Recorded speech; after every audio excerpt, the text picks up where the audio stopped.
আল্লাহুম্মা আমিন ইয়া রাব্বাল আলামিন। আমাদের মাদ্রাসার ছাত্রী হানিন তানাব্বা হাফেজ ইয়াহিয়া প্রবাসতা হয়েছেন 500 টাকা শ্রদ্ধা করছেন। তার হানিনর দাদি আরো 200 টাকা শ্রদ্ধা করছেন। আল্লাহ এই শ্রদ্ধার জরিয়ায় তাদের সমস্ত নেক হাজাতের পুরা ফরমাও। আল্লাহ রাহমানুর রাহিম তাদের সমস্ত মর্যাদাকে মাফ করে দাও। আল্লাহ রাহমানুর রাহিমিন হানিনর আব্বা বিদেশ, আল্লাহ রাহমানুর রাহিম তার রোজের মধ্যে বারাকাত দান ফরমাও, সুস্থতার জীবন নসিব ফরমাও, দিন দুনিয়ার সমস্ত বালাই নসিব ফরমাও। আল্লাহুম্মা আমিন ইয়া রাব্বাল আলামিন। সম্মানিত হাজিরিন, এখন আপনাদের সম্মুখে মহাগ্রন্থ আল কোরআন থেকে নসিহত পেশ করার জন্য বিনীতভাবে অনুরোধ করছি আজকের ওয়াজ মাহফিলের সম্মানিত বিশেষ মেহমান, অত্যন্ত মিষ্টভাষী বক্তা, বিশিষ্ট আলেম দ্বীন হযরত মাওলানা ওয়াহিদুল হক সুনামগঞ্জি জনাবকে কোরআন থেকে নসিহত পেশ করার জন্য বিনীতভাবে অনুরোধ করছি।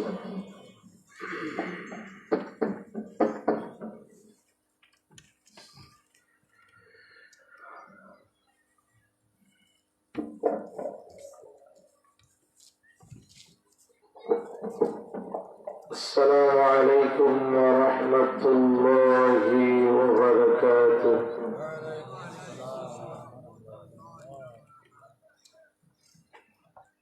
الحمد لله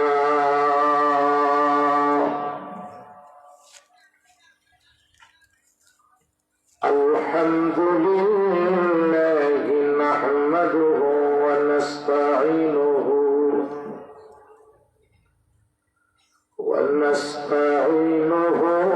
ونستغفره ونؤمن به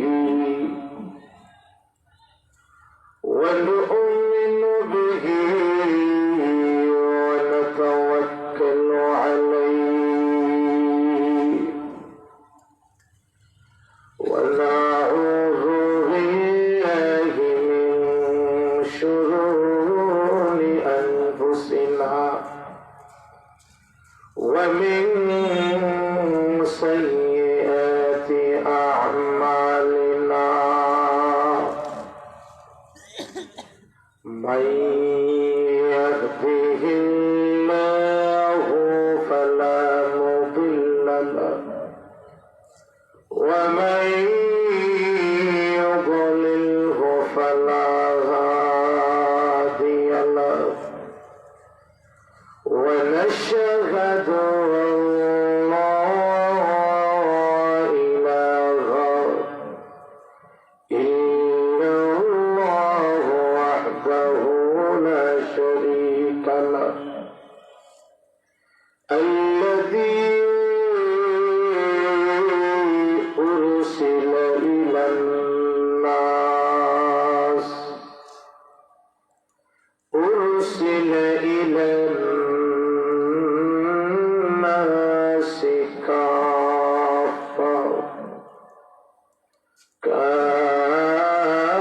كافة بشيرا ونذيرا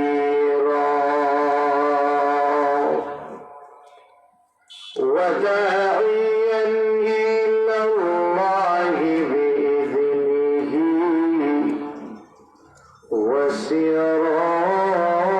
وسراجا منيرا. أما بعد فأعوذ بالله من الشيطان الرجيم. بسم الله الرحمن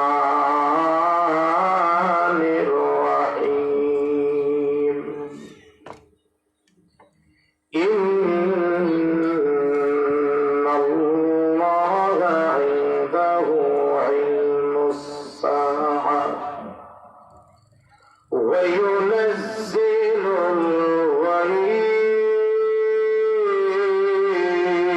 الغيث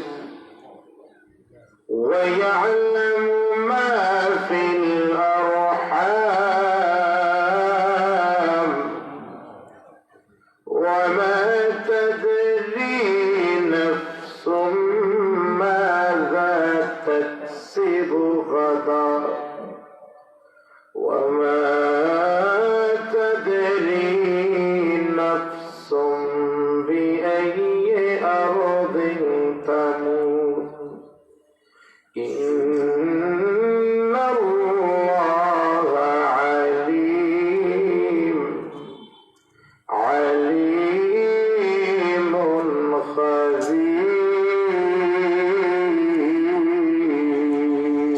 خبير صدق الله مولانا العظيم وقال رسول الله صلى الله عليه وسلم أكثروا ذكر هازم لذات الموت أو كما قال عليه الصلاة والسلام صلى الله على سيدنا ومولانا محمد وعلى آله وأصحابه وسلم سبحان الله وبحمده سبحان الله العظيم لا إله إلا الله محمد رسول الله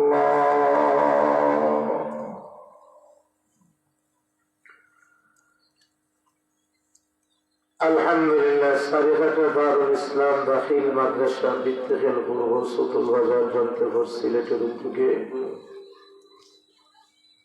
আজকের এই মহতি মাহফিলের সম্মানিত সভাপতি সাহেব দামাত বারাকাতুহুম বারাকাল্লাহু ফি হায়াতিক উপস্থিত আমার ডানে বামে জাতির কর্ণধার ওলামা কেরাম সামনে উপবিষ্ট আমার সর্বস্তরের সুধীবৃন্দ এবং পত্র মাদ্রাসার সুনাম ধন্য সম্মানিত শিক্ষক বৃন্দ সাহেব সহ মাইকের আওয়াজ দূর পর্যন্ত শোনা যাচ্ছে শ্রবণরত আমার পর্দানিশী অত্যন্ত শ্রদ্ধেয় মা ও বোনেরা, সম্মানিত উপস্থিতি, আমার হুজুর অত্যন্ত চমৎকার ভাবে আপনাদের সম্মুখে উপস্থাপনা করেছেন। ওয়াজের গুরুত্ব সম্পর্কে একটু বার্তা আপনাদেরকে দিয়েছেন। আর আপনাদের সম্মুখে অনেক ওলামায়ে কেরাম অত্যন্ত সুন্দরভাবে চমৎকার গোছালো আলোচনা কোরআন এবং হাদিস থেকে আলোচনা করেছেন। আমি এখন আলায় প্রথম যোগ্য এই ধারাবাহিকতায় আশা এবং যাওয়ার এই ধারাবাহিকতা আমি আপনাদের সামনে এখানে বসেছি। আল্লাহ যেন আমাকে তৌফিক দেন কিছু আলোচনা করার জন্য, আর আমাদের সবাইকে যেন আমল নিয়তে শোনার তৌফিক দেন। সবাই বলে আমিন।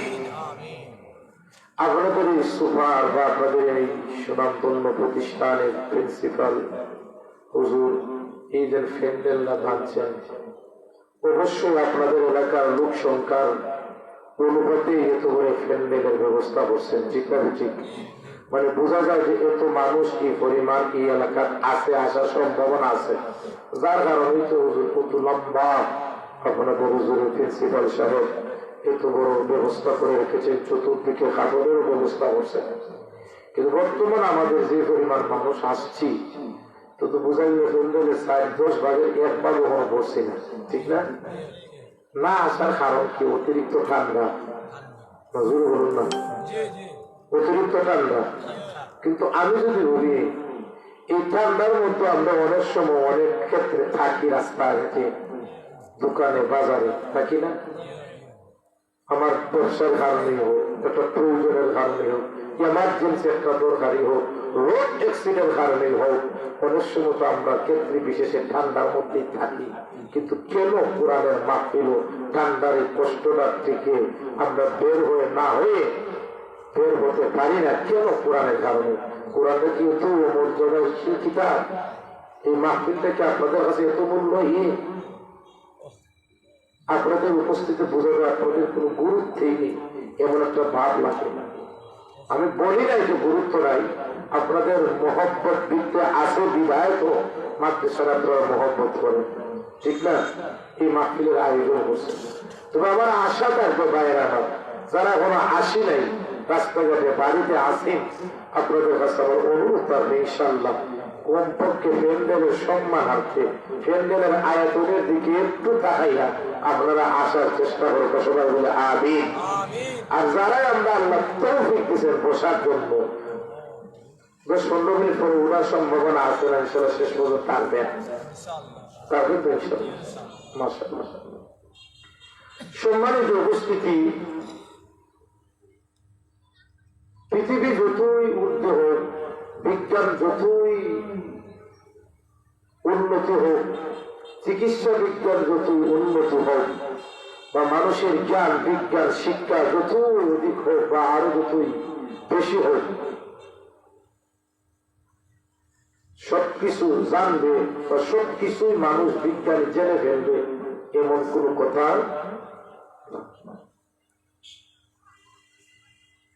এমন কিছু বিষয় আল্লাহ রেখে দিয়েছেন।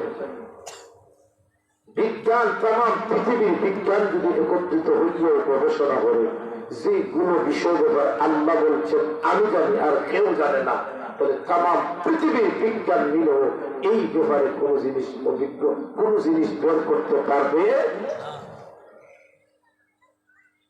এখন বিজ্ঞান যতই উঠতে হোক, যতই উন্নতি হোক, মহাকাশ কেন, আরো যদি বিজ্ঞান আরো কোনো জিনিস বের করে, সাদের দেশ কেন, আরো যদি অন্য কোন গ্রহ বিজ্ঞান যায়, কিন্তু যেই বিষয়গুলো ব্যাপারে আল্লাহ পরিষ্কার বলেছেন আমি জানি আর কেউ জানে না, এই বিষয়ে বিজ্ঞান জানা সম্ভব হবে।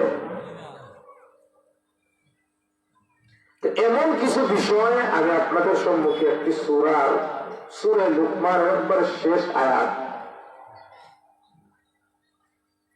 মধ্যে আল্লাহ 5টা বিষয় আছে, যে বিষয়ের ব্যাপারে আল্লাহ পরিষ্কার ভাবে বলেছেন আমি আল্লাহ জানি আর কেউ জানেন না। এইগুলো বিষয়ের ব্যাপারে আল্লাহ জানেন, এই বিশ্বাসটা আমাদের থাকতে হবে। কোন মানুষ কোন বিজ্ঞান যদি এই বিষয়ে তার পণ্ডিতি দেখায় বা ভবিষ্যৎ বলে এই বিষয়ে তার দক্ষতা দেখাইতে চায়, মুসলমান হিসাবে বিজ্ঞানের কথা মানবো না আল্লাহর কুরআনের কথা মানবো? এক সময় বহু আগে বিজ্ঞানীকে বলেছিল পৃথিবীর অমুক তারিখের ভিত্তিতে ধ্বংস হয়ে যাবে। আপনারা মনে হয় স্মরণ আছে কথাটা, বহু আগে, আমরা এই সময় ছোট ছিলাম, বাদে দেখা গেছে পৃথিবী ধ্বংস হয়েছে। তাহলে কিয়ামত কখন কোন সময় হবে সঠিক জ্ঞান কার কাছে?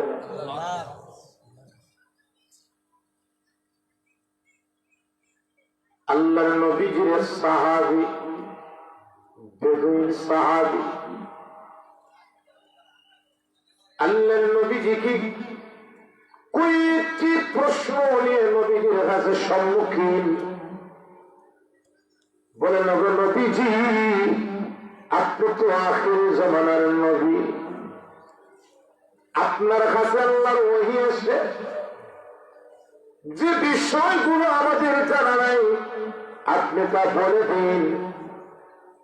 ওই সাহাবী নবীজিকে কয়েকটি প্রশ্ন ছুড়বে। ওই সাহাবী বলেন নবীজি আপনি বলেন হাসর নাসর কিয়ামত ফুলসিরাত জান্নাত জাহান্নাম। ওগো নবীজি আপনি বলুন কিয়ামত কোন দিন কখন সংঘটিত হবে?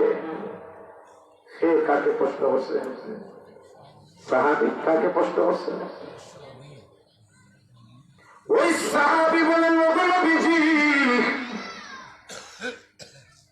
এই এলাকায় অনেক জমিনে গেছে, বৃষ্টি নেই, ফসলাদি বৃষ্টি না হওয়ার কারণে নষ্ট হয়ে যাচ্ছে, জমিনগুলো শক্ত হয়ে গেছে। অবনবীজি আপনি বলে দিন এই জমিনে কখন, কোন দিন, কোন পাতে, কোন হারে বৃষ্টি হবে। ওই সাহাবী বলেন, নবীজি আমার বিবি অন্তঃসত্ত্বা গর্ভবতী, আমার বিবির গর্ভে ছেলের নামে সুস্থ না বিকলাঙ্গ,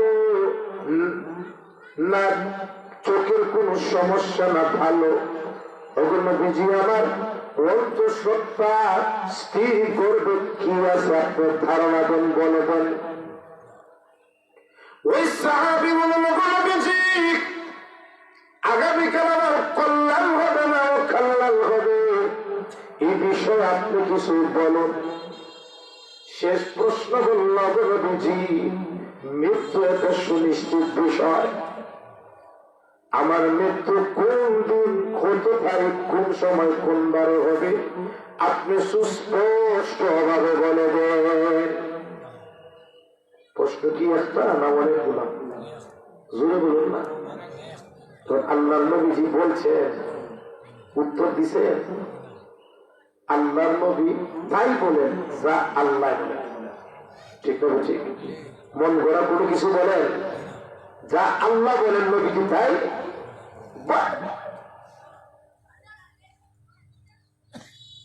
وما ينطق عن الهوى إن هو إلا وحي يوحى। যখন এক বেদুইন সাহাবী নবীজিকে কয়েকটি প্রশ্ন ছুড়ে দেয়, আল্লাহর নবী নিজের পক্ষ থেকে প্রশ্নের উত্তর না দিয়ে আল্লাহর ওহীর অপেক্ষায় রয়ে গেছেন। আর আমরা এমন কিছু মানুষ আছি, কেউ যদি কিছু জানতে চায়, জানা নাই, এরপরে ও আমার প্রশ্ন করছে, এখন যদি উত্তর না দেবো কিছু জানে না বেড়ায়, জোর এমন কিছু আছে না? তখন এই ক্রেডিট দেখাইতে গিয়া প্রশ্ন করছে একটা, আর উত্তর দিক থেকে ভুল মাসলা হয়ে তার শিখাই দিছে। এরকম কিছু আছে না? আছে না? সাবধান! শরীয়ত, ধর্ম, ইসলাম মাসলা মাসাইল করার ক্ষেত্রে জবান কন্ট্রোল রাখবেন। ওলামায়ে কেরামত এই বিষয়ে যারা কোরআন হাদিসের জ্ঞান, উনারাও একটা মাসলা দিতে গিয়ে 10 বার কিতাব মোতালা করে। আর আমি সাধারণ পাবলিক, একটু জ্ঞান আমার হয়েছে, আর আমি ফতোয়ার মাসলা জানাই না। ওই বলে জোরে বলে বলে এই বিষয়টা সবচেয়ে বেশি দেখা তালাকের ক্ষেত্রে হয়। আপনাদের এলাকার কথা বলছি না, অনেক জায়গায় আছে বিবির স্বামী তালাক দেয়, স্বামী বাদে আফসোস করে তালাক তো করাই না, ভুল হয়ে গেছে, মুরব্বীর কাছে যায়, চাষা ঘটনাটা তো ঘটাই গেছে, ও কি খান বিবির তো 1 2 3 মারে গেছি। 1 2 3 বুঝছেননি? অ্যাকশন কি করা যায়? ও কি টাকা দিস, রাগের মাথাতে লাগছে, কোন সুবিধা নাই, রাগের মাথায় তো টানা হয় না। জোরে বলুন, এমন কিছু মুরব্বী আছে না? নাই, রাগের মাথায় টানা হয় না। উলামায়ে কেরাম কোরআন হাদিস অর্জন হইলেও তালাকের মাসলা দিতে 10 বার কিতাব চান, এরপরেও মুখ খাবে, হাতের আঙ্গুল খাবে তালাকের প্রশ্ন মাসলা দিতে গেলে। আর উনি বলে দিয়েছেন রাগের মাথায় তালাক হয় না। মুফতি আজম এই মাসা তো মনে মনে পাইতে, এই মাসাকে তোবা হয়ে নিত, কিছু লাগতো না। জোরে বলুন না, এরকম আছে না? নাই? আছে না? নাই? বাইরাবান লক্ষ্য করে শুনুন,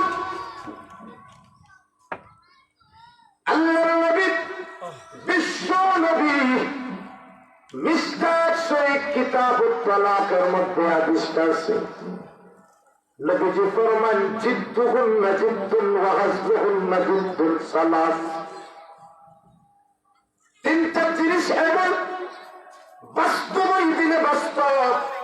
দঙ্গা দেন, রাগে দেন, যদি যে কোনো সিস্টেমে বলে বাস্তব হয়ে যায়, তার মধ্যে একটা হলো তালাক। কোন স্বামী যদি বিবিকে রোমান্সে গল্প গুজব করে যদি বলে, মনে করো আমি তোমাকে 1 2 3 3 তালাক দিয়ে দিলাম, মনে করো, এটা অঙ্কর মনে করো না, সাথে সাথেই তালাক হয়ে যাবে। জোরে বলো না, এটা অঙ্কের মনে না, বীজগণিতের মনে করি এটা না, এটা মনে শেষ ধ্বংস নেই। আপনি যখন বলতে লাগলে রাগের মাথা তালাক হয় না, তালাক কিনা মানুষে শুয়ে দেয় না, রাগ হয়ে যায়। তো তুমি কোন জায়গায় ফটোয়া পাইলে? তালাক যদি হয়ে যায় হয়ে যাবে, এখানে তোমার কোনো প্রয়োজন নাই, হয়ে গেছে, শেষ, তোবা হয়ে যাব। আর যদি তালাক না হয় তবে তো আলহামদুলিল্লাহ, স্বামী স্ত্রী কিন্তু সাবধান, মুরব্বিগির সব জায়গায় চলে দুনিয়ার লাইনে, কিন্তু মাসলা মাসাইল বিশেষ করে তালাকের ক্ষেত্রে কোন মুরব্বিগিরি এখানে করা ঠিক না। যদি তালাক হয়ে যায় আর আপনার তওবার মাধ্যমে যদি বাক্য ভাষার পরিবর্তন করে যদি ফতোয়া উল্টা নিয়ে নেন, যিনি ফতোয়া দিবেন উনি তো আর দেখবেন না কে কিরকম বলছে, আপনার কাগজে 500 উপরে উনি ফতোয়া দিবেন, ঠিক না বেশি বানাইয়া একটা আমি নিলাম, আর আপনি সাক্ষী দেন, আমি সাক্ষী আসতাম। তো আমি দেখলাম বা হুজুরে দেখলাম, দেশপ্রেমী তো না, তালাক দিতে হয়েছে, যেহেতু হুজুরের দোষ নেই, হুজুরে তো বাহ্যিক জিনিসের উপর ফতোয়া দিবা। কিন্তু আপনি যদি এখানে কোন সোসার হইয়াটা হল লেখালেখি, তাহলে যত দিন এই মহিলাই পুরুষ একসাথে থাকবে, প্রত্যেকটা জিনার বেবিচারের গুনাহ আপনার আমল নামা যাবে।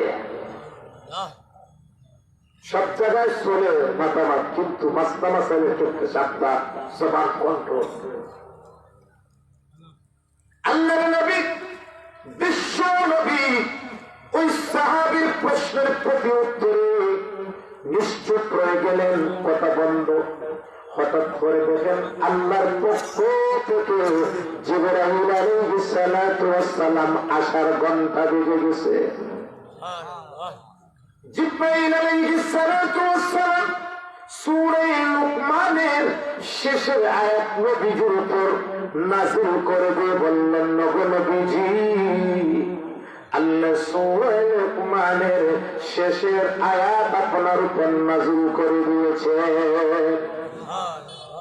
আল্লাহ বললেন, নবীজি, ওই সাহাবী আপনাকে প্রশ্ন করেছে কিয়ামত কখন হবে, মায়ের পেটে কি কখন বৃষ্টি হবে, আগামীকাল মঙ্গল না অমঙ্গল, এবং কোন কোন জায়গায় কোন সময় মওত হবে, আপনাকে প্রশ্ন করেছেন। আপনি ওই সাহাবীকে বলে দিন, ইন্নাল্লাহ ইনদাহু ইলমুস সাআ। আপনার সাহাবীকে বলুন, ইন্নাল্লাহা ইনদাহু ইলমুস সাআ, কিয়ামত কখন হবে, কোন জায়গায় হবে, কোন দিন হবে, কোন সময় হবে, এর জ্ঞান আমি তো আপনাকেও দেই নাই, নবী রাসূলকেও দেই নাই, এর একমাত্র জ্ঞান আমার আল্লাহর কাছে। আমি আল্লাহ জানি কিয়ামত কখন, কোন জায়গায় কখন হবে, এর সঠিক জ্ঞান একমাত্র আমার কাছে। নাসার বিজ্ঞানীরা যদি হয় আমরা 2 মাস পরে কিয়ামতে যাব, আমরা মুসলমান হিসেবে বিশ্বাস করতাম না, কথা, কারণ কিয়ামতের জ্ঞান কার কাছে?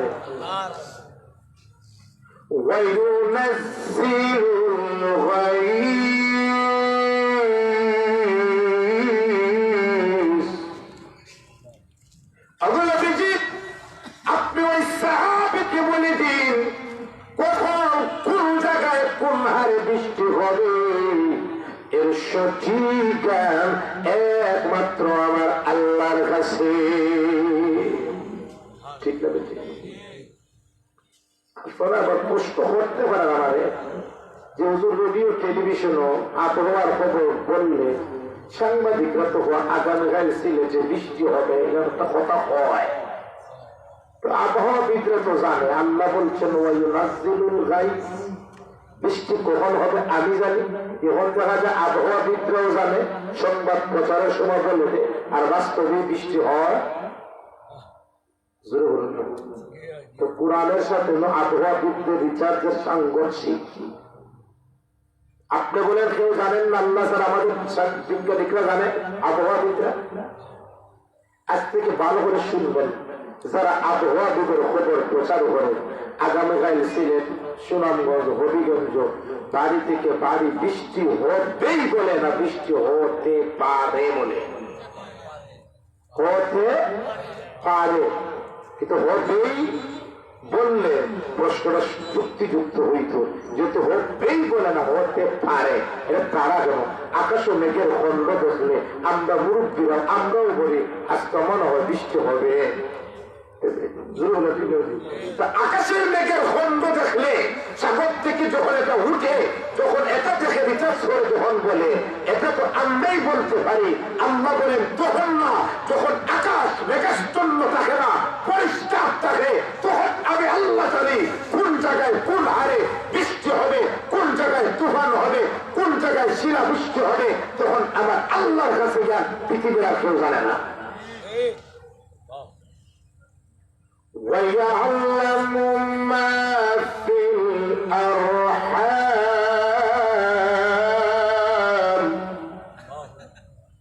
ওগুলো বিজি, আপনি ওই সাহাবীকে বলুন, মায়ের পেটে কি আছে এর সঠিক আর একমাত্র আমার আল্লাহর কাছে। আপনারা বিজ্ঞান আলহামদুলিল্লাহ কেমন উন্নত হয়েছে। এখন কম্পিউটারের কাছে মহিলারা না পরীক্ষা করাইলে, কম্পিউটারে হইলে ছেলেরা মেয়ে জোরে বলে পরীক্ষা করাইনি, ফাঁকতে পরীক্ষা করাইবা না। আপনার বিবির ফাঁকতে ডাক্তারের কাছে নিবা না। আজকে এই দরদে ভালোবাসার কারণে আজ আপনার বিবির আমার বিবির সিগার বাধ্যতামূলক করতে হয়, কিন্তু আমাদের আগের মা চাষিরা শতকরা একজন সিগারের প্রয়োজন হয় নাই, সুস্থ সুন্দর ভাবে বড় বাচ্চা হয়েছে, কোন ডাক্তার স্পর্শ করার সাহস হয়েছে না। আর কখন 90% বাংলাদেশের নারীদেরকে বাইপাসে সিগারের মাধ্যমে সন্তান আনা হয়, এটা ইয়াহুদীদের প্রকাশ্য ষড়যন্ত্র। ইউরোপ প্রান্তিক যান, তাদের দেশে সিগার হরাই দেওয়ার নয়, নিষেধ। তারা চেষ্টা করে একজন মহিলাকে স্বাভাবিকভাবে গর্ভধারণ করার জন্য। আমার কথা মিথ্যা হলে যার ইউরোপে দেখেন 75% সাথে 75% মহিলারা স্বাভাবিক সন্তান জন্ম দেয়, আর 20-25% সিগার হয়। আর আমাদের বাংলাদেশে 75% উপরে সিগার হয়, 10% মনে হয় স্বাভাবিক। ঠিক তো বলছি কেন ভাই? তো মায়ে কেন আপনার ডাক্তারের কাছে আগে যাবে? আর বর্তমান ডাক্তারখানা, কিছু কিছু ডাক্তারখানা খসে গেছে, তারা মা বাঁচানি আর সন্তান বাঁচানি না। তারা হলে সিগার করলে 30,000 টাকা আইব, মেডিকেলে 7 দিন ভর্তি হইব, আর প্রতি দিনে 5,000 টাকা হইলে প্রায় 30,000 টাকা আমার মেডিকেল আইব, বিল তুলতে হইব। তো ও কারণে বাইপাসে ওরা শোভা হয়ে যায়। তারা ব্যবসা জীবন আছে না এরকম। আচ্ছা বলুন তো, মায়ের বুকে ছেড়ে যাবে, এটা কম্পিউটার কোন সমাধানে কতদূর হতে পারে? 6 মাসের আগে না 6 মাসের পরে, যখন রূপটা ফিটিং বডির মধ্যে দেওয়া হয়, যখন সন্তানের আকৃতি পুরা করে ধারণ করি নাই, তখন জানে, তখন কম্পিউটার জন্য। আমাদের দেশের আগে আমরা মা চাষিরাও গর্ভবতী মহিলার চলার লক্ষণ, ঘুমানোর লক্ষণ, খানার লক্ষণ দিকে বলতেন তোর ঘরে ছেলে হইব, বাস্তবে ছেলে গেছে। জোরে বলেন, আগে আমরা মহিলা দেখতেন না যে তোর ঘরের মেয়ে হইব, তোর যে চলাফেরা লক্ষণ দেখা যায়, এই লক্ষণে বোঝা যায় মেয়ে হইব, বাস্তবে দেখা যায় মেয়ে হয়ে গেছে। এটা আকৃতির আরো আসার পরে। আর আল্লাহ বলেন ওয়ায়ালামু মা ফিল আরহাম ইয়াখরুজু মিন বাইনিস সুলবি ওয়াত তারাইব। আল্লাহ বলেন যখন স্বামী স্ত্রী মধুর মিলন হয় এবং মিলন অবস্থায় যখন স্বামীর পৃষ্ঠদেশ থেকে এবং বিবির বুক থেকে যখন নাপাক পানিটা বের হয়ে একত্রিত হয়, এই নাপাক পানি দ্বারা আমি আল্লাহ ছেলে না মেয়ে, সুস্থ না বিকলঙ্গ দিব, তখন আমি আল্লাহ জানি, তখন পৃথিবীর কোন বিজ্ঞান কোন মানুষ জানে না। বুঝতে পারছি? ওখানে আল্লাহ বলেন মায়ের পেটে কি আমি আল্লাহ জানি। وَيَعْلَمُ مَا فِي الْأَرْحَامِ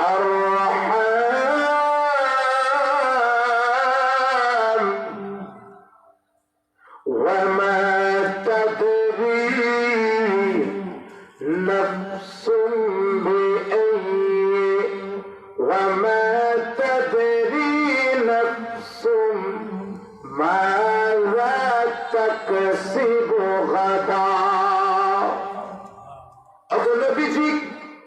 আপনি আপনার মধ্যে বলে দিন আগামীকাল ভালো যাবে না খারাপ হবে, মঙ্গল হবে না অমঙ্গল হবে, এর সঠিক জ্ঞান কার কাছে? وَمَا تَدْرِي نَفْسٌ بِأَيِّ أَرْضٍ تَمُوتُ।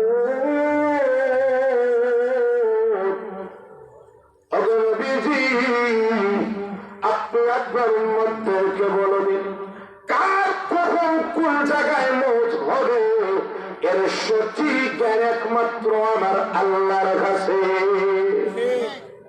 কার কখন কোন জায়গায় মৌত হবে সঠিক জ্ঞান কার কাছে? কিন্তু মৌত নিশ্চিত, এটা ঠিক জোরে বলুন না। মৌত এটা নিশ্চিত না অনিশ্চিত? পৃথিবীর মুসলমান হোক, হিন্দু হোক, খ্রিস্টান হোক, ইয়াহুদি হোক, বৌদ্ধ হোক, আর যত ধর্মের মানুষের হোক না কেন, ধর্মের দিক দিয়ে কিতাবের দিক দিয়ে ভিন্নতা হতে পারে, কিতাব ধর্মের বিশ্বাসের দিক দিয়ে ভিন্নতা হতে পারে, কিন্তু মৌত নিশ্চিত পৃথিবীর সমস্ত ধর্মের কথার উপর একমত। জোরে বলুন না। আস্তিক হোক, নাস্তিক হোক, বেঈমান হোক, কাফির হোক, মুসলমান হোক, সুর হোক, সন্ত্রাসী হোক, সাহিত্যিক হোক, আলিম হোক, সব মানুষ এই কথার উপর একমত, মৌতটা নিশ্চিত। জোরে বলুন। আমরা বাংলাদেশের একজন লেখক মরহুম হুমায়ুন আহমদ শাহ, উনি একবার বলছিলেন যে পৃথিবীর বিজ্ঞান এত উন্নত হচ্ছে, এমন এক সময় পৃথিবীর আসবে বিজ্ঞানীরা মানুষ চির অমরের মেশিন যন্ত্র আবিষ্কার করে ফেলবে। নাউজুবিল্লাহ ওয়া সুবহানাল্লাহ। পৃথিবীর মানুষ চিরকাল থাকবে এমন কোন যন্ত্র, এমন কোন জিনিস, মেশিন তাম পৃথিবীর বিজ্ঞানীরা মিলে আবিষ্কার হতে হবে না। জোরে বলে না পারবো না। এরপরে তার মারা গেছে, তার নিজের আসলে তার মৌত রাখবে, তার বিজ্ঞানী হয়ে গেছে। মৌত নিশ্চিত। মৌত কি? জোরে বল, মৌত কি? এর মধ্যে কোন সন্দেহ আছে? সন্দেহ নেই। ওখানে পবিত্র কুরআন তালাশ করলে দেখা যায় আল্লাহ মাঝে মধ্যে আয়াতের মধ্যে মৌত শব্দ না এনে আল্লাহ মাঝে মধ্যে বলেছেন নিশ্চিত, ইয়াকিন শব্দ বলেছেন। মা সালাকাকুম ফি সাকার ক্বালু লাম নাকু মিনাল মুসাল্লিন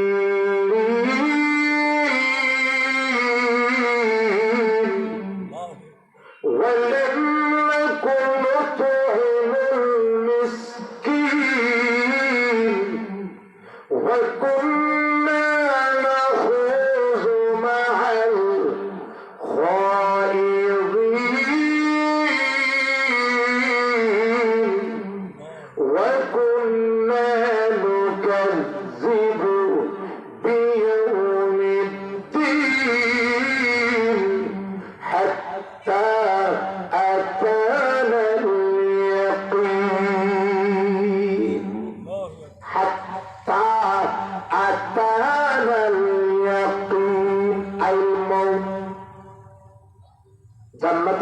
জাহান্নামীদেরকে প্রশ্ন করছে কোন কারণে জাহান্নামে গেলা? জাহান্নামীরা হয়েছে নামাজ পড়ছি না ও কারণে, মিসকিন দেখানে খাবাইছে না ও কারণে।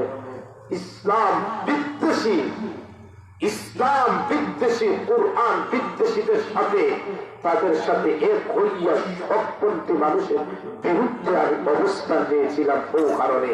চতুর্থ নম্বর কিয়ামতের দিবসে অস্বীকার করছিলাম ও যার কারণে আমি জাহান্নামী। হাত্তা আতানাল ইয়াকিন। আর কোন সময় আমার বউ পাইছে আমি নিজে বলতে পারি না। হাত্তা আতানাল মউত বলছেন না, হাত্তা আতানাল ইয়াকিন বলছেন। জোরে বলুন না। ইয়াকিন আরবি শব্দ, বাংলা অর্থ সুনিশ্চিত। অর্থাৎ আল্লাহ মউতকে মউত না বলে বলেছেন ইয়াকিন। কেন বলেছেন ইয়াকিন? অর্থাৎ মউত এমন একটা বিষয়, এটা সুনিশ্চিত হবে, যা আল্লাহ বলেছেন ইয়াকিন। আরেক আয়াত ওয়া'বুদ রাব্বাকা হাত্তা ইয়াতিয়াকাল ইয়াকিন।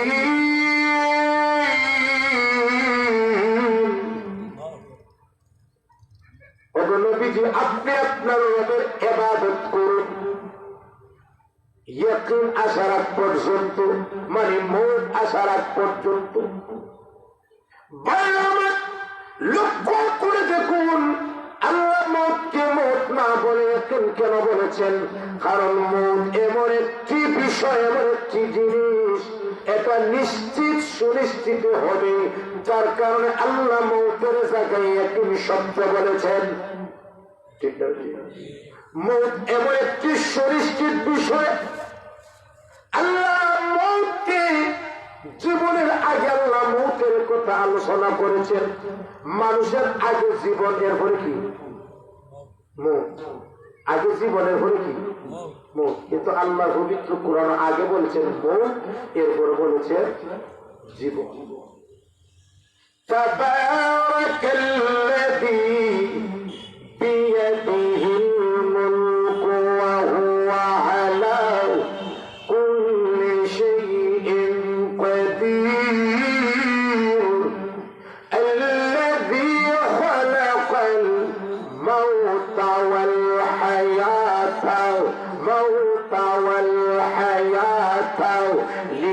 ليبلوكم أيكم أحسن عملا। আল্লাহ বলেছেন আল্লাযী খালাকাল মাউত, আমি মউতকে সৃষ্টি করেছি, ওয়াল হায়া, এবং জীবনকে সৃষ্টি করেছি। কেন আল্লাহ জীবনের পূর্বে মউতের কথা আনলেন?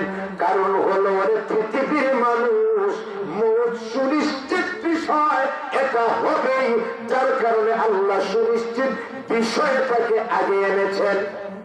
ব্যাখ্যা ভিন্ন আরো আছে কেন মউত আগে আনলেন, আরো অনেক ব্যাখ্যা আছে, কিন্তু এর মধ্যে একটা ব্যাখ্যা হলো এটা। মউতটা কি সুনিশ্চিত? মউত কি এটা হবেই, কেউ বাঁচাতে পারবে না, পারবে না, মউত হবেই। পবিত্র কোরআনের মধ্যে ফরমান কুল্লু নাফসিন যায়িকাতুল মাউত, দুনিয়ার প্রত্যেকটা মানুষের মউত হবে, কেউ ক্ষমতা নাই মউত থেকে আটকানো। ঠিক আছে?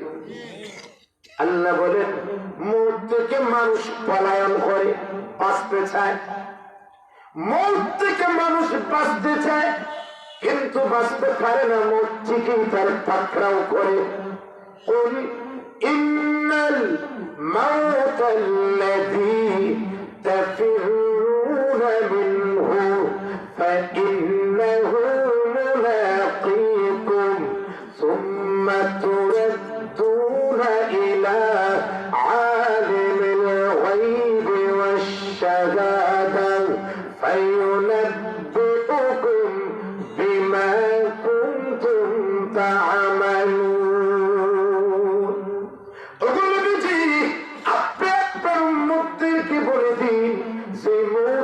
তারা পলায়ন করে, এই মউত কিন্তু তাদেরকে পাকড়াও করবে। যদি সুপ্রাচীর প্রাসাদের মধ্যে থাকেও। একবার শুনছিলাম কোন বিজ্ঞানী একজন মনুষ্য ব্যক্তির যে মারা দিল যে ব্যক্তি তার একটা খাসের বিজ্ঞান আছে, সিসি ক্যামেরা চতুর্দিকে ফিটিং করছে, আর অন্য রুম থেকে কম্পিউটারে দেখতেছে আজরাইল কোন দিকে ঢুকে দেখতাম। মনুষ্য ব্যক্তি যে মারা যাইব, মারা গেলে তো আজরাইল কিনব, ও বিজ্ঞানীরা ডাক্তারা ধরে দেখতাম একটা পিঁপড়া পরিমাণ যাবে এই রুমে, এই পরিমাণ সুযোগ রাখছে না। খাস দিয়া দামি দামি খাসের দিয়া ব্যারিকেডের আছে খারে দেখতো আজরাইলে সিসি ক্যামেরা তো তার বাপে হল না। সিসি ক্যামেরায় মানুষকে দরিবাস বিদায় আজরাইলে কি করা সম্ভব হয়েছে? জোরে বলুন না। ডাক্তাররা 24 ঘন্টা কোনো গুণ নাই, ডাক্তারের টাইম দিছি 2 দিন, বলিয়া সব হইয়াছে আজরাইল তো আয় না মনে বই বাড়িছে। আজরাইল আইতো হইবে তার যেদিন মরণ তুই দিকে আইবা, এর আগে আইবেন না। জোরে হইন না, আমার যেদিন মরে এদিন তো আজরাইল আমার সাথে সাক্ষাৎ করবা, এর আগেও আইতানে বড়। লিকুল্লি উম্মাতিন আজাল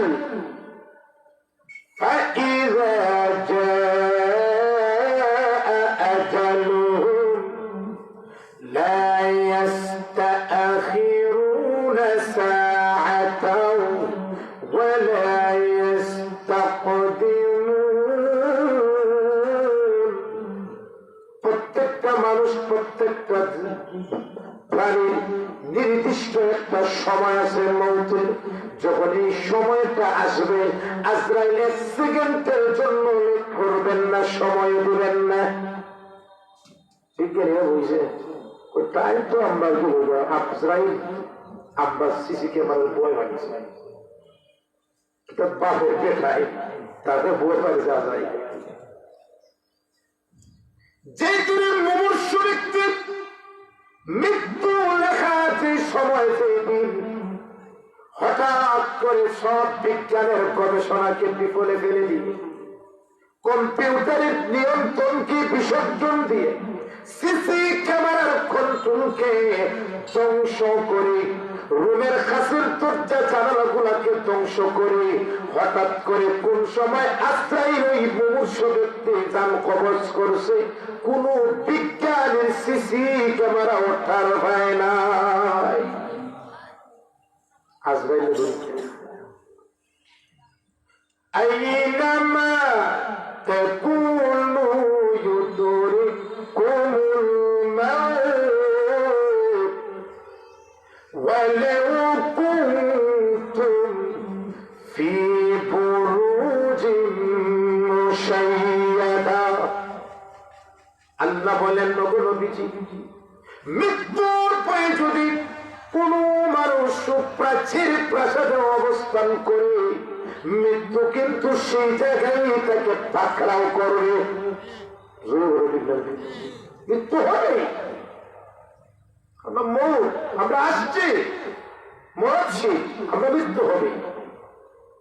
কাইফা তাকফুরুনা বিল্লাহি ওয়া কুনতুম আমওয়াতান فأحياكم ثم يميتكم ثم يحييكم ثم إليه ترجعون।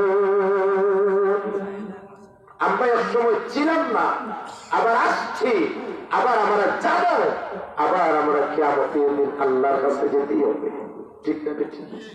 মিনহা خلقناكم وفيها نعيدكم ومنها نخرجكم تارة أخرى। মাটি থেকে সৃষ্টি, মাটিতে আমরা যেতে হবে, আল্লাহ আবার সেই মাটি থেকে পুনরায় জীবিত করবেন। জোরে বলুন না ঠিক না?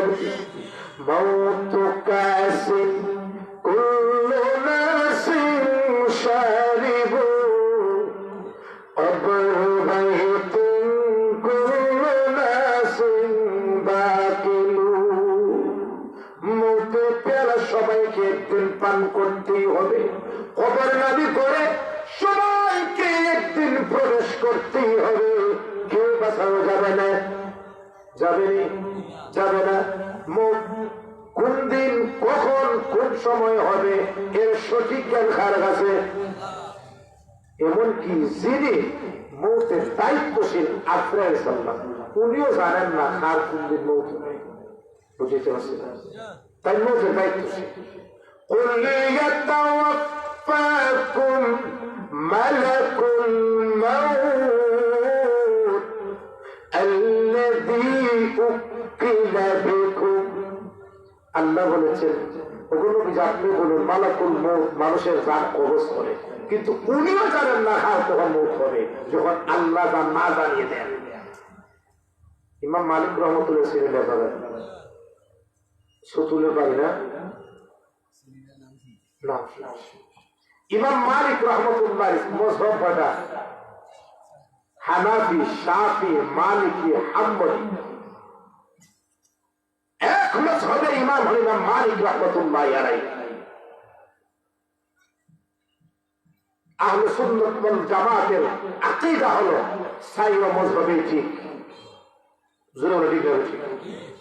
সাইরা মযহাবে ঠিক।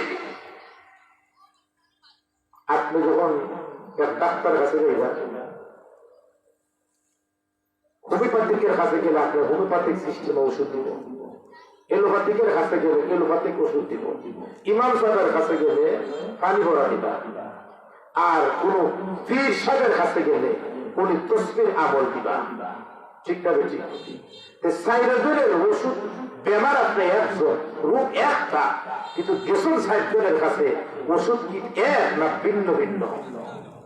সবার মকসুদ কিটা এক, আপনার যাতে রোগটা ভালো হয়। মযহাব চাই কেন? সাইরু ইমাম সাহেব একটা আয়াতের ব্যাখ্যা করতে গিয়া সাইরু ইমাম সাহেব ৬০ ধরনের ব্যাখ্যা হচ্ছে। এরা আমার মতন নাওয়ালায়, আমার মতন অযোগ্য না। আল্লাহ তাদেরকে ইস্তেমবাদের সেই যোগ্যতা দিয়েছেন। ইস্তেমবাদ শব্দের অর্থ হইল মাটি কুড়ে পানি বের করা, সেই পরিমাণ কষ্ট হয়। আল্লাহ তাদেরকে জ্ঞান দিয়েছিলেন, তারা কোরআনের গবেষণা করে করে হাজার হাজার মাস্তা কোরআনের আয়াত থেকে আমাদের জন্য সহজ করে দিয়ে গেছেন। এই ৪ মযহাবের মধ্যে এক মযহাবের ইমাম সাহেবের নাম মালিক। শেষ বয়সে, আগে ফরজ হজ আদায় করছেন, শেষ বয়সে ওনার স্বপ্ন হয়ে একটা জিন্দেগি, আল্লাহ আমার মউতটা যেন নবীজি রওজা মুবারক, আমার মউতটা যেন সোনার মদিনায় নবীজি যে জমিনে চলাফেরা করেছে সেই জমিনে যেন আল্লাহ আমার মউতটা হয়। আমাদের ইচ্ছা আছে না?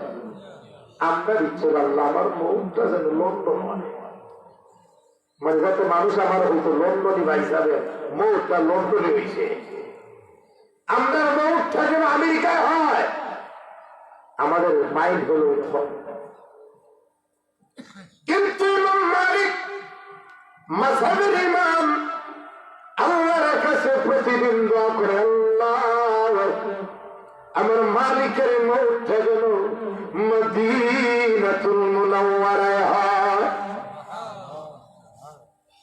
ইমাম মালিক রহমতুল্লাহি আলাইহি কোনদিন মসজিদে নববীর আশেপাশে জুতা পায়ে দিয়ে হাঁটেন নাই। শাগির্দরা জিজ্ঞেস করেন, ওই ইমাম সাহেব কেন আপনি জুতায় পাও দেন না এত গরমের মধ্যে, ঠান্ডার মধ্যে?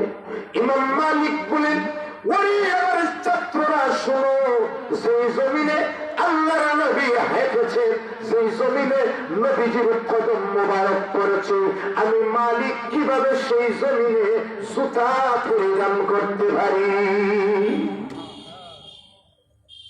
ইমাম মালিক শেষ বয়সে হজের মৌসুমে হজ করার ইচ্ছা করলেন, কিন্তু চিন্তা করে যদি মক্কায় হজ করার জন্য যাই আর মক্কায় যদি আমার মউত হয়ে যায় তাহলে আমার জীবনের ইচ্ছা মদিনাতুল মুনাওয়ারার হবে না।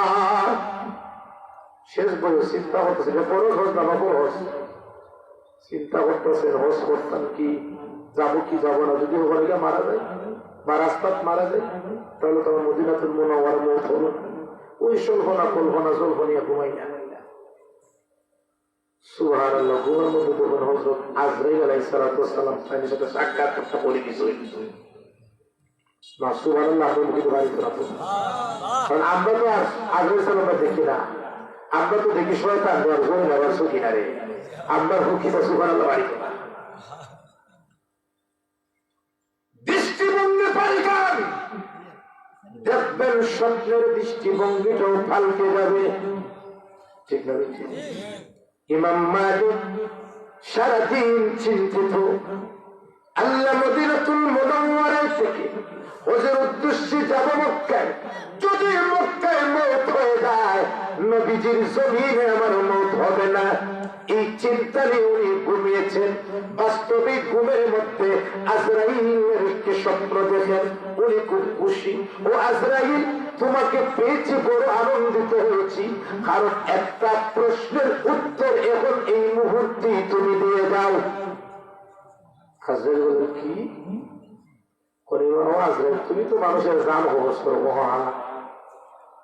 এরপরটা হল আমার মনটা খুলতে নেব। আমার ইচ্ছা আছে মক্কাকে হজ করতাম, আমি ওখানটা হইলাম যে হজ করা অবস্থা আমার মৌত হইত না, কে হইল এদিকে আল্লাহর নাম লইয়া। আজরাইল খুঁজলে মৌত কোনদিন খুঁজতে না।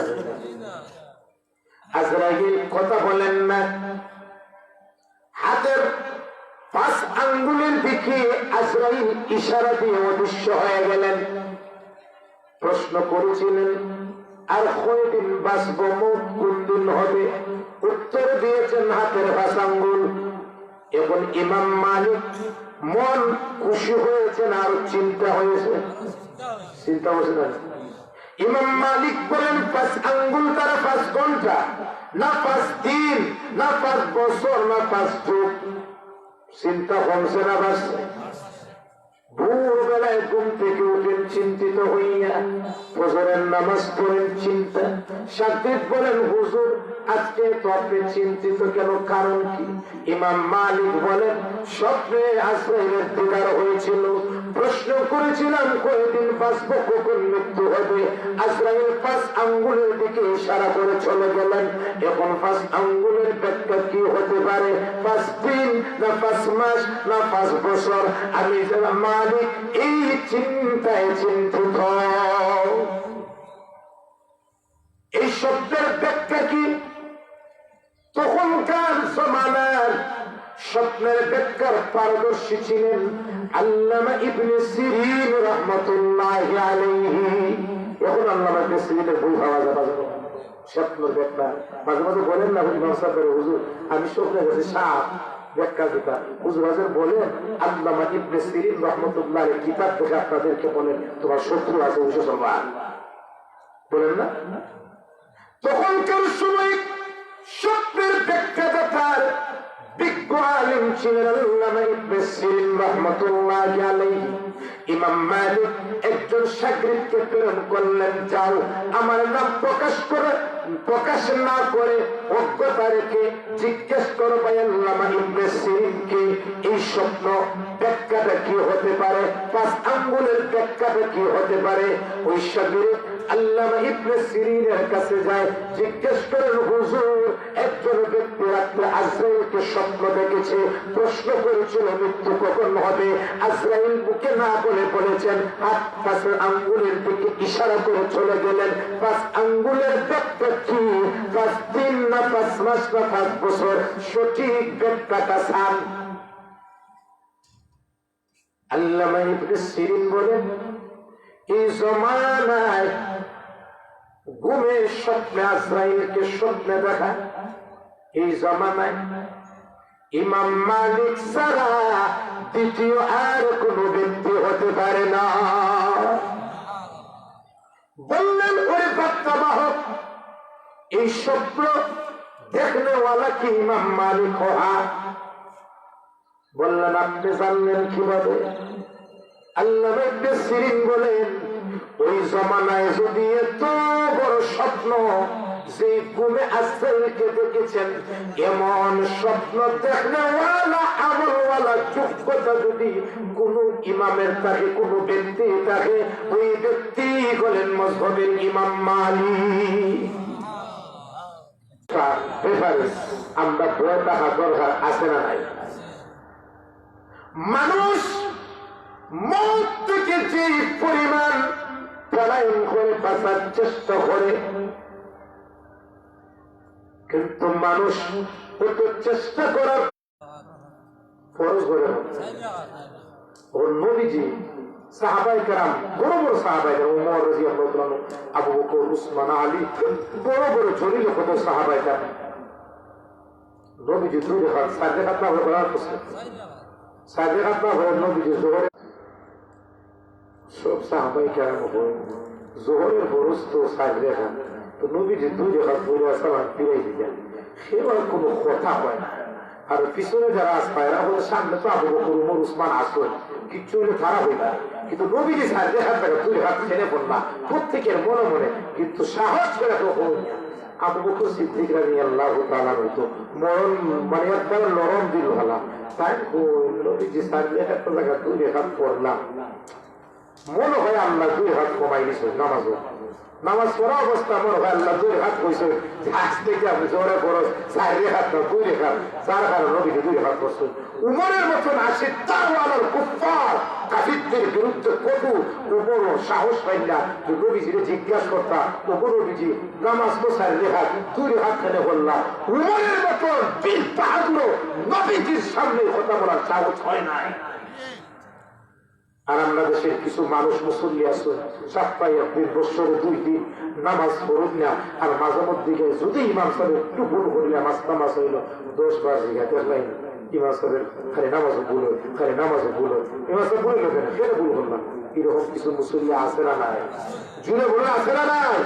সেই নবী হা বললে হা হয়ে যায়, সেই নবী না বললে শরীয়তের জন্য হারাম হয়ে যায়, হা বললে উম্মতের জন্য ফরজ হয়ে যায়। সেই নবীও নামাজ পড়তে 2 রাকাত পড়ছেন, 4 রাকাত জায়গা কেন? উম্মতকে শিক্ষা দিছে যদি নামাজে ভুল হয়, বেশি হয়, কম হয়, এর সুদ্গানের মাসটাও নবীজি উম্মতকে শিক্ষা দিয়ে গেছে। তোমাকে কে দিয়েছে ইমাম সাহেবকে কটূক্তি করার, সমালোচনা করার? মানুষ ভুল হতেই পারে, জোরে বলুন না। ইমাম সাহেবের যদি ভুল হয় সমালোচনা করবা না, এটা উলামায়ে কেরাম আসবেন, উনারা দেখবেন, ইমাম সাহেব দেখবেন এই ভুলে সংশোধন আসে কিনা, না সংশোধন ছাড়াই হবে, এটা ইমাম সাহেবের দেখার বিষয়, আপনার দেখার বিষয় না।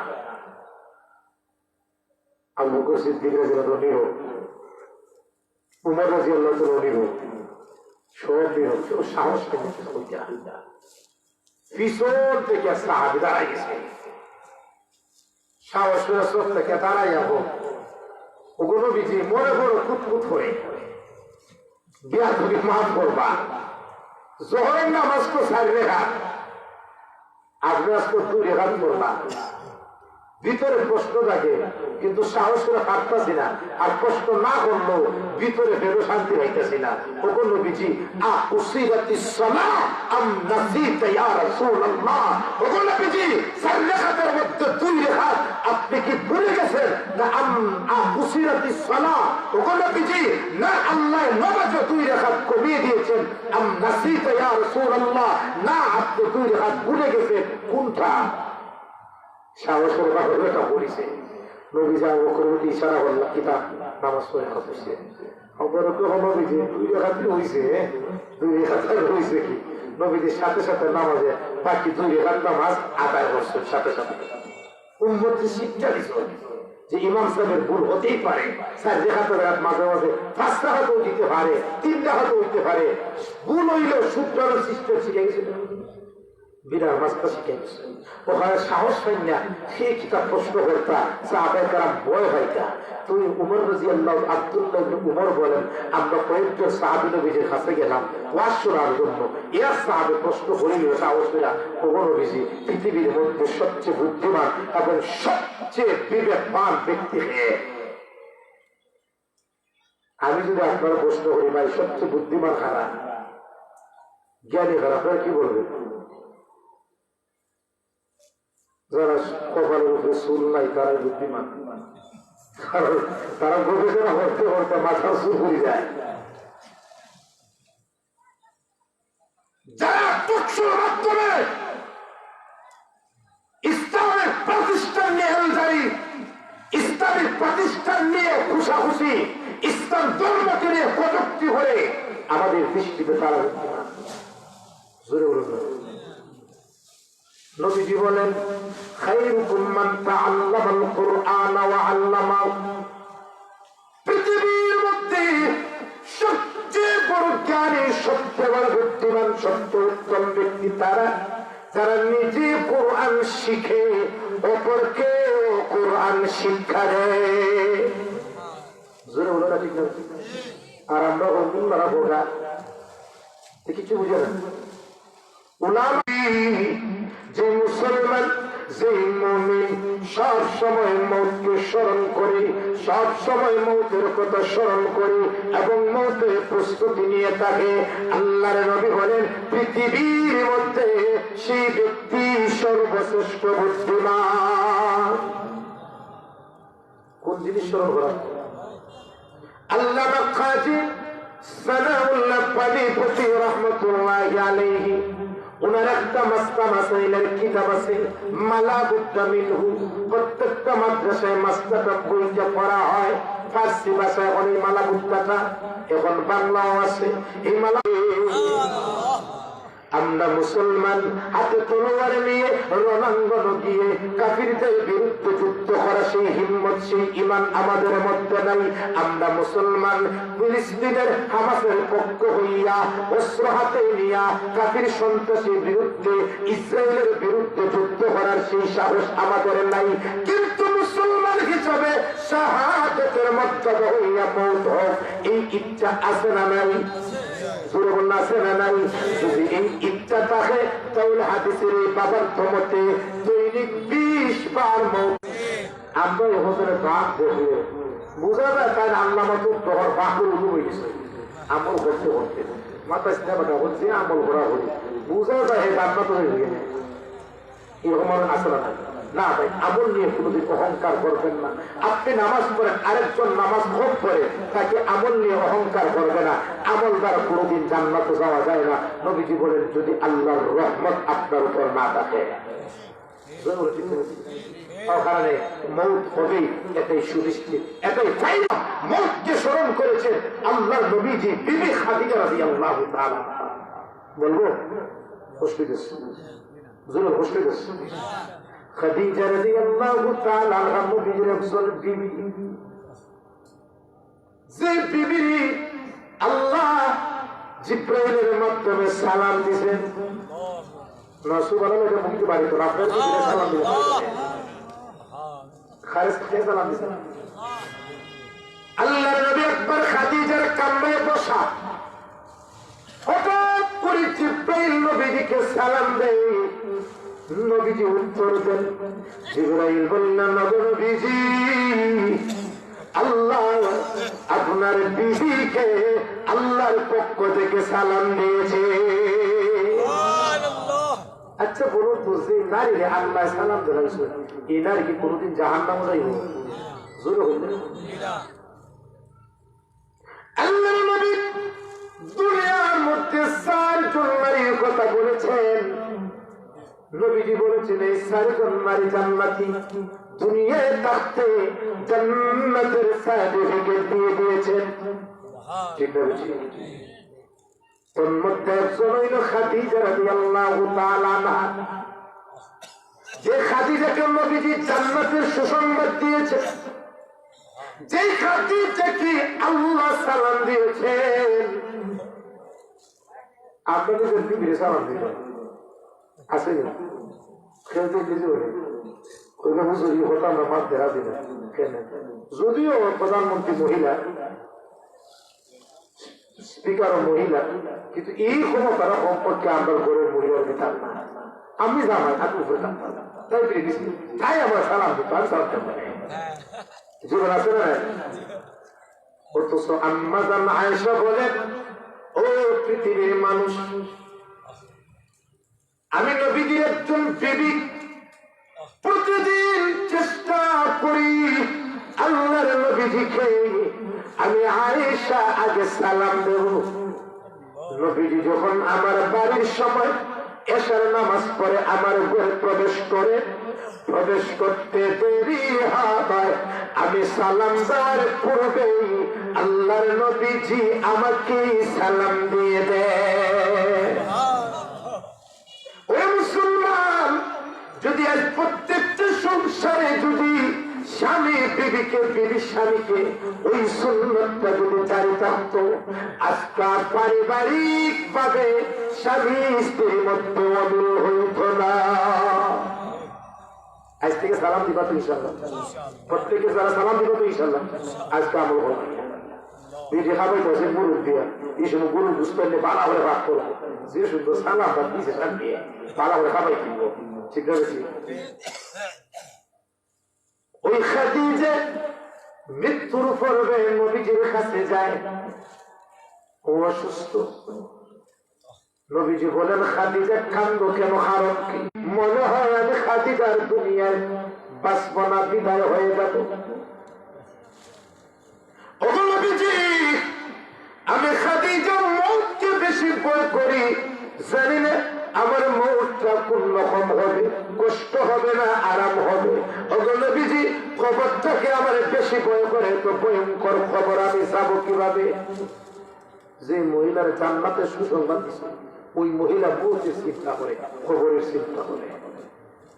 খাদিজা মৃত্যুর আগে আল্লাহর নবীজির হাত ধরে বলেন, ওগো নবীজি, নবী হিসাবে, স্বামী হিসাবে না, নবী হিসাবে আপনাকে বলতেছি, আমি 3টা ওসিয়ত আপনাকে করে যেতে চাই, আপনি কি ওসিয়ত গুলো পালন করবেন কিনা? নবীজি কান্দেন, বলেন, ও খাদিজা, কি এমন দুঃখ, কি এমন কথা আমি রাখবো বলো? ওগো নবীজি, এক নম্বর কথা হলো, আমি খাদিজা যখন দুনিয়া থেকে বিদায় হয়ে যাব, ওগো নবীজি, গোসলের পর যখন কাপড়ের ব্যবস্থা করা হবে, বাজার থেকে অন্য কোন জায়গা থেকে আমার কাপড়ের ব্যবস্থা করবে না। আমি খাদিজার ইচ্ছা হলো আপনার শরীরের জুব্বা দ্বারা যেন আমার খাদিজার কাপড়ের ব্যবস্থা করা হয়। ওগো নবীজি, আপনার জুব্বা যদি আমার খাদিজার শরীর থাকে, আর আমি যদি জুব্বা নিয়ে খবর চাই, আযাবের ফেরেশতারা আপনার জুব্বার সম্মানার্থে আমাকে শাস্তি দিবে না। 2 নম্বর ওসিয়ত, ওগো নবীজি, কবরের মধ্যে যখন আমাকে রাখা হবে, আপনি আগে কবরের মধ্যে নামবেন, এরপরে আপনি নিজের হাত মোবারক দ্বারা আমি খাদিজাকে আপনি স্বয়ং খবর রাখবেন। সুবহানাল্লাহ। 3 নম্বর ওসিয়ত, ওগো নবীজি, কবর রাখার পরে মুনকার নাকির ফেরেশতারা মা রাব্বুকা মা দীনুকা মা নবিয়ুকা 3টি প্রশ্ন করবে। আমার খুব ভয় হয় মুনকার নাকিরের প্রশ্নের জবাব সঠিকভাবে দিতে পারবো কিনা। ওগো নবীজি, আমাকে যখন দাফন করে ফেলবেন, সব চলে যাবে, আপনি আমার কবরের কাছে থাকবেন, মুনকার নাকিরের প্রশ্নের জবাব আপনি কবরের উপর থেকে দিয়ে দিবে।